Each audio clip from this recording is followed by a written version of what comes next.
Welcome, folks, and welcome to Weekend Review, where we have all the talking points coming from around Europe, especially the top league in Europe. This is brought to you by Giga. We have Mikolo in the studio with me. We dissecting what went down in England, Italy, Germany, and across Europe. Some talking points you don't want to make. Mikolo, let me start from your overview of what went down over the weekend in Premier League, Scudetto. Talking about even the Bundesliga. What is the most takeaway from the weekend? Hi guys, welcome back. It's good to be back here, and I feel like a majority of the talking points came from different places. Obviously in England, the very big one, Arsenal versus Manchester City versus Arsenal, and then it's becoming Gidigbo football now. It's no longer no Jelenke music anymore. And then there's also this the one that happened in Syria, the Milan derby, and then also the firing boys of Hansi Flick. It doesn't feel like they are slowing down at all, and they're going to be giving Real Madrid a run for their money. I'm talking about the top shelf encounter, talking about the Man City Arsenal game. It ended 2-2, but we're not talking about the scoreline, but of course the talking point from that game. Let's talk about the Haaland and his behavior. Let's talk about the Trossard incident, and of course at the end of the day, let's talk about the mentality of Arsenal. But let's take it from inside the game. Let's talk about the Trossard situation. Most of Arsenal fans have been furious about the decision. So many allegations towards Michael Oliver, the referee, on that day. But from your own objective side, not really as an Arsenal fan, was that really a red card or a caution for Trossard for kicking the ball away after 0.5 seconds of Michael Oliver blowing the whistle? I think as a referee, there has to be some bit of emotional intelligence in your decisions, and you have to try to balance the game. Now, yes, there's a place for rules, and then there's a place for referee's discussion. I asked on my socials over the weekend, how do we differentiate referee's discussion and personal bias? And this is where I have an issue with Michael Oliver, because it cannot be coincidence that Arsenal has been the team that has given the most red cards when it comes to career in the EPL. So these are like little things that would always refer that bias. Last season we saw, he failed to give Kovacic a second yellow card for a very horrific tackle on Martin Odegaard, and World Web came out to say that it was not wanting to spoil the game because of the occasion of the game. It's a big game, so why are you so anxious and very happy to give a second yellow card in a game of this magnitude? We've seen these situations over and over again. I just feel like for Trossard, he has come out to say that he didn't hear the whistle properly, and it's not like he even booted the ball away. It was supposed to be a counter for Martinelli, and then because he kicked the ball away for, that's not even delaying the restart. It's different from Declan Rice situation. This one, he noted the ball. You have seen situations where players just kick the ball. Fine, maybe he had his own fault and all that, but I still feel like it should not have been a second yellow card and a red card for Trossard. I'm still talking about the moment we saw after Man City equalized that 2-2 late minute in that game. We saw Haaland throwing the ball at Gabriel. We saw Haaland in that game after the restart of that 2-2. He ran into Partey again in that game. After the game, it was seen talking to Arteta anyhow, talking to Gabriel Jesus anyhow, talking to Gabriel anyhow, and in that game he didn't get a single yellow card. Yeah, there was even a point where Manchester City are now starting to flex some of the fouls that Haaland made. There was a compilation on their socials trying to hail Haaland, which I know is not going to pass for any other footballer. So these are the inconsistencies we talk about in the PGMOL. I saw a review where they said after a VAR check and after a VAR review, they didn't see anything wrong with Haaland throwing the ball on Gabriel's head. Come on, how? Why? This is like a derby game. This is infuriation. If people can get cards for kicking a ball boy, for kicking a fan, how more somebody that is celebrating and throwing the ball at his opponent? That's provocation to me. But this is one of the things that I don't like, the fact that it feels like Arsenal fans are always like complaining, but then I feel like the PGMOL needs to have like a review of whatever is going on, because it's becoming too rampant, and there's always like a headline grabbing situation every weekend with EPL referees. And moving away from the EPL referee, let's talk about the Arsenal mentality and how Man City behaved in that game. It feels like in their mind, they're already on the edge when it comes to playing Arsenal. We saw in that game they were jubilating like they won the title. They were altercation, verbal, physical altercation. So I feel like Pep Guardiola and his team are getting to the edge and feel like this Arsenal team is catching up with them so quickly. Yeah, it's obvious. It's not just a feeling. It's also like with the facts and figures. Before now they used to wallop Arsenal 4-1, 3-1, 3-0. And last season they failed to beat Arsenal. Arsenal beat them at the Emirates 1-0 and drew at the Etihad. Now Arsenal have come to the Etihad, got a red card in. Played the entire of the second half with a red card. I saw Akanji was jubilating when Trossard got the red card because he felt like they were going to be on top of the game. The arrogance that comes with Manchester City and what they've been able to do with Arsenal over the past few years. And now it is, I think, only people that are insincere would think that Arsenal are nowhere close to Manchester City at this point. The players can feel it, the manager can see it. The entire institution of Manchester City are seeing how close Arsenal. 5 points the previous season, 2 points last season, and it could have been in Arsenal's hands if they had beaten Villa. Now this season they've come to the Etihad almost on the verge of winning, and then they scored the last minute, so you can feel it coming closer. Haaland was feeling really rattled. You understand the duels with Gabriel and Saliba. At the point he was even dragging with a 17-year-old Miles Lewis Kelly, and then the pat on the back of Mikel Arteta. You know that they can feel is that Arsenal are definitely coming for their crown. I'm talking about what Mikolo said about getting closer to Man City. It's very obvious. Last season, they failed to lose in quotes against Man City, and this season they've started on that note, taking a very crucial point at the Etihad. We saw Haaland getting that goal, and looks like finally is out of the pockets of Saliba and Gabriel, and that's one of the first goal in how many games against Arsenal. Talking about Haaland, let's move away from that, but still on Man City, Rodri has been confirmed injured, ACL, and when you talk about ACL, that is close to 8 to 9 months, and he might be out of the season according to reports. What huge is this to Man City chance to retain the title? Rodri is a very important part of the Guardiola setup. Week season in and season out, we've seen the statistics of how they struggle to win whenever Rodri is not there, how he's not lost a game, a Premier League game for Manchester City in the longest of times, and how they always struggle to connect. But I feel like this is where squad depth comes into play for Manchester City and for Pep Guardiola. Luckily for him, coming into the season, he brought back Ike Gundogan, who can also play in that number 4 position, as well as some other guys that are there. De Bruyne would also be back soon, the likes of Foden and all of that. But it's really sad one for Rodri. I really wish him the best of recovery. And ACL injuries are not something to be celebrated. However, no matter the kind of players that get injured, and then I think this also boils down to what he was saying previously about the number of games that they're having to play, and then hopefully can get better. And then hopefully for Manchester City, they don't get to struggle too much. Talking about they don't get to struggle too much, is it advantage the rest of this? Of course, it's not good to celebrate, but we have to talk about it. Is it advantage to the rest of the EPL, or maybe it's not going to hold water at the end of the day? He's an important player, so obviously they're at a disadvantage, irrespective of the number of players that they have to replace him. They can never be like Ike Gundogan. So I feel like he's game on for the likes of Arsenal, Liverpool, and maybe Chelsea. I'm talking about how important is Rodri. That game against Arsenal, we saw that in front of the box 18, there are a lot of ball from Kovacic, but he couldn't convert. If it were to be Rodri, maybe Arsenal will be down from those loose balls in front of the goal. But away from that, let's take our plane to the Bundesliga, where we are Bayer Leverkusen. They've started again scoring late, winning games, and of course on the other side we've seen that there's no jokes from Vincent Kompany boys.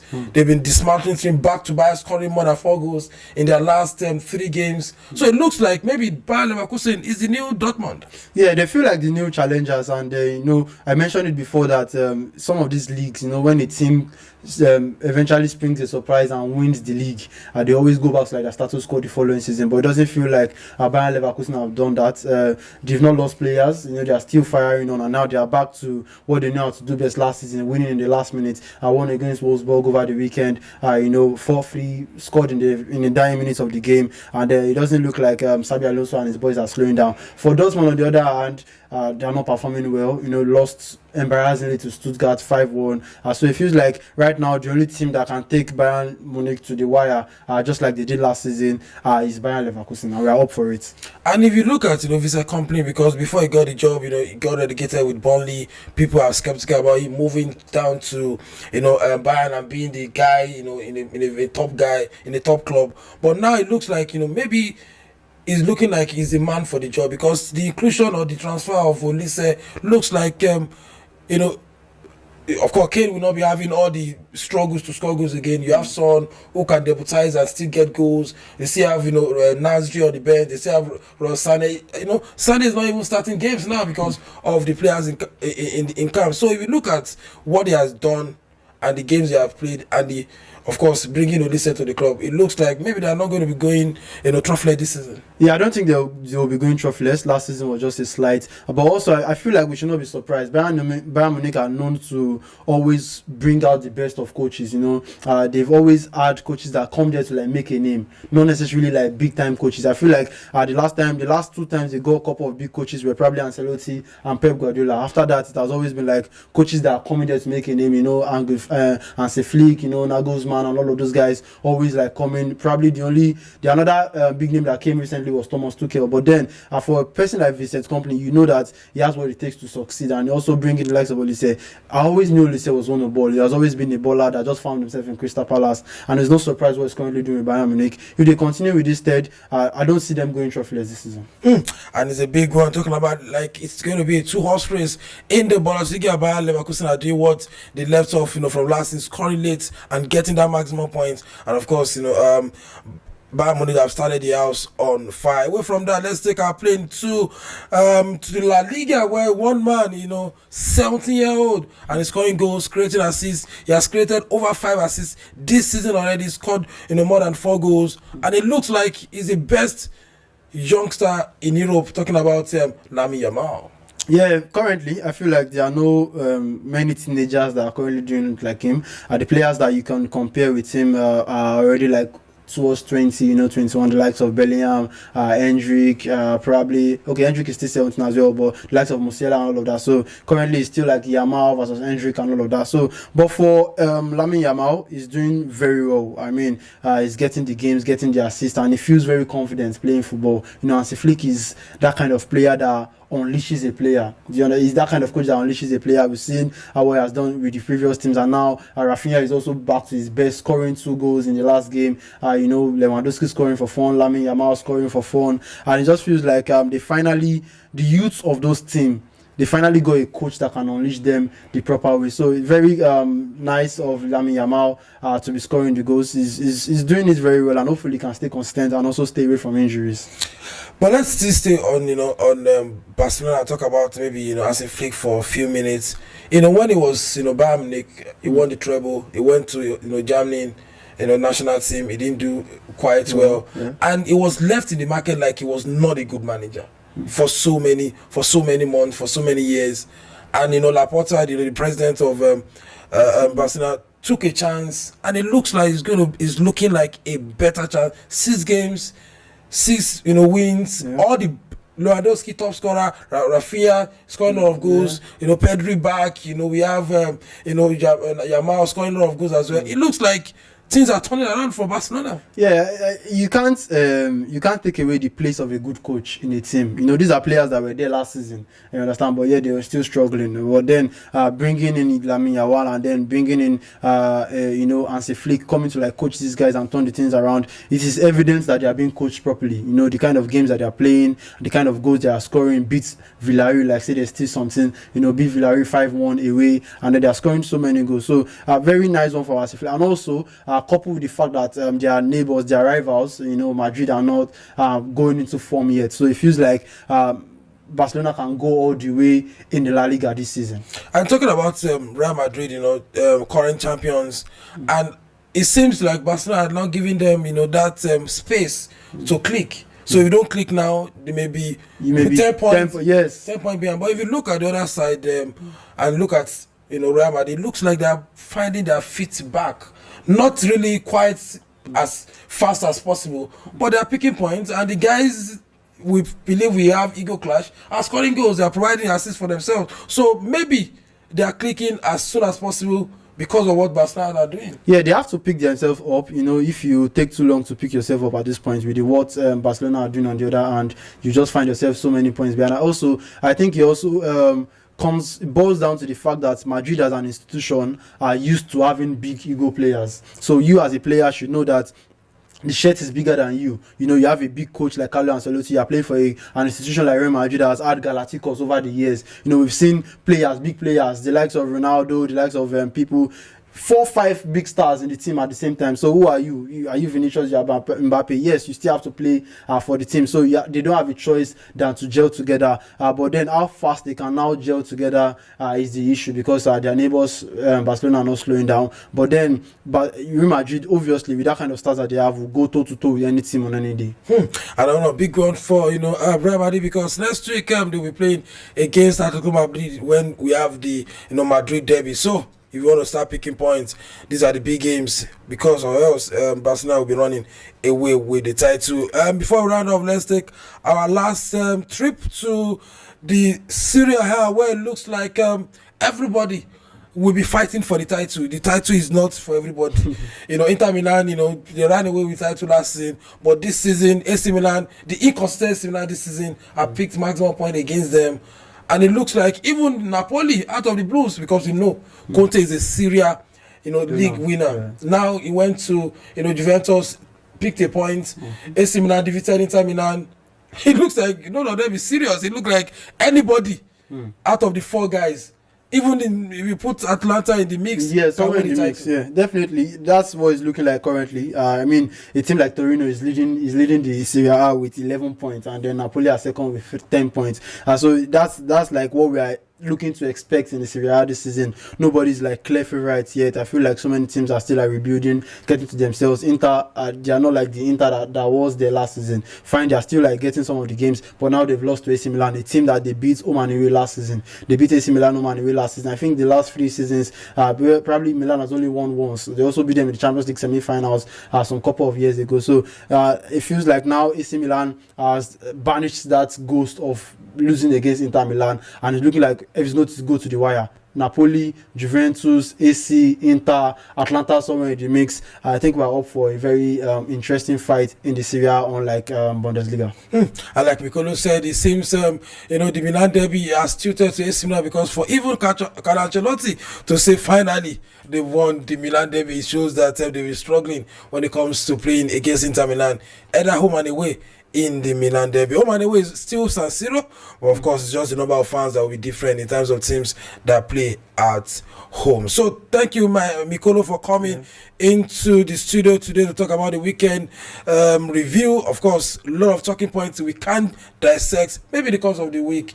Maybe on Friday we still take a look at, because of course we know there's Europa League, there's Europa Conference League, there are lots of European games. The games are coming thick and fast. Maybe by then we have more talking points, across the globe. Yeah, definitely. There's a lot of football coming in with this new schedule that's currently coming in. There's Europa League, Conference League, even international break. There's Carabao Cup. There's Carabao Cup, for the small boys and all of that. They are still currently playing and all of that. I also want to say, my prediction. I hope you remember. People were dragging me. They wanted to tear my shirt. So saying, Crystal Palace will take win or draw. They say no.